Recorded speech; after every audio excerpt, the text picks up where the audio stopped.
Guys, share naman kayo, ano ba ang happiness para sa inyo? Yung sayang totoo, kaligayahan na hindi ka magbibigo. Depende siguro, hindi pare-pareho ang basihan. Dahil ang bawat tao ay iba-iba ang kaligayahan. Kaligayahan na masasabi nating totoo na nagmula sa ating puso. Sa kanila, minsan sapat na yung may mag-chat ng, "Ingat!" Kahit simple lang yun, ramdam na may nagmamalasakit. Yung may nakakaalala kahit busy ang lahat. Small things, pero sa puso, sobrang bigat. Their happiness is seen in smiles. Kahit pagod na, they still try. Kontento na sila sa simpleng bagay. Sa simpleng buti na lang buhay pa tayo today. Labis na ang ligayang binibigay. Their happiness lives in small wins. Ang mga pangarap na papalapit. May eksena na hindi grande, pero sapat na para sabihing worth it. Ayoko ba niyan? Boy! Order ka yan, boy!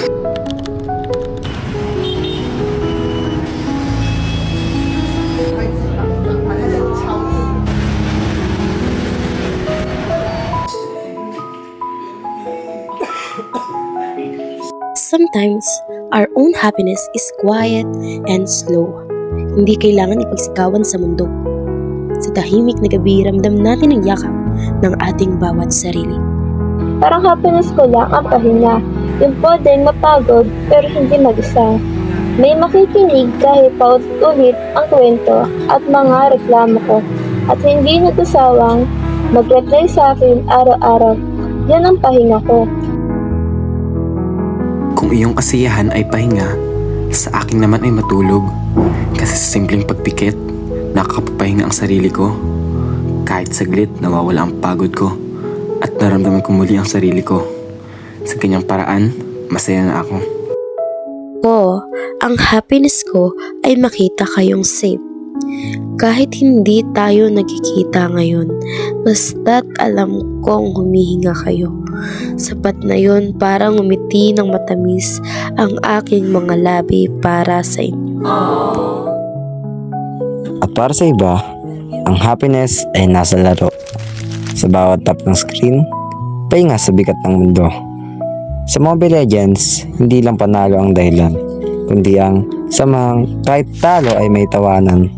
O ganun, ang happiness ko naman ay simpleng pagkasama ng aking mga mahal sa buhay. Kayo, kaibigan, at aking pamilya na aking mahal. Kahit banding lang sa bahay, sapat na yun para mapangiti ako ng tunay. Ako, ang happiness ko ang pagbabike. Sa bawat padyak, mundo'y nagiging tahimik kapag narating ko ang destinasyong nais. Tanawin ay gantimpala, pagod ay naaalis. Sarili kong lakas, ang aking puhunan. Walang makina, tanging puso't katawan. Sa bawat ahon at pababang daan, natuto akong maniwala sa aking kakayahan. Pumunta ako sa isang tahimik na lugar, hindi para tumakas, kundi para marinig ang sarili ko na matagal nang natatabunan ng ingay ng mundo. Sa katahimikan, natutunan kong hindi pala kailangang maingay ang saya. Minsan, sapat na ang paghinga ng malalim at ang sandaling walang hinihingi ang paligid. Doon ko napagtanto na ang kaligayahan ay hindi laging nasa tawa ng iba, kundi sa kapayapaang nararamdaman kapag pinili mong unahin ang sarili mo.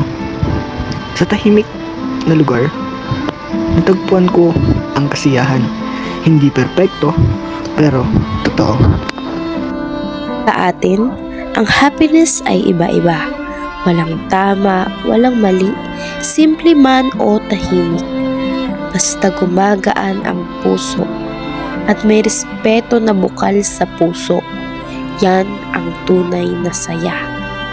Ang gusto ko pang happiness siguro ay ang pagmamahal sa aking sarili.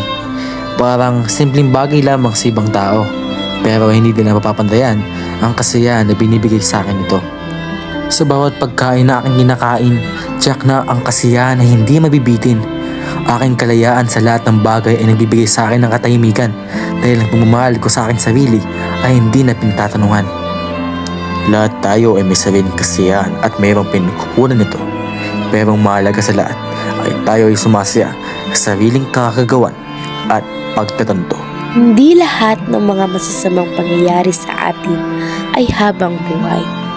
Meron tayong rason para bumangon ulit at iwan ang nakaraang alaala ng buhay. Kaya importante na malaman ang ating kasiyahan. Ang ating kasiyahang totoo at sa atin lamang nakasalalay na yakapin ito araw-araw. Ganyan siguro ang tunay na kasiyahan na ating kagampanan sa ating sarili at kinabukasan.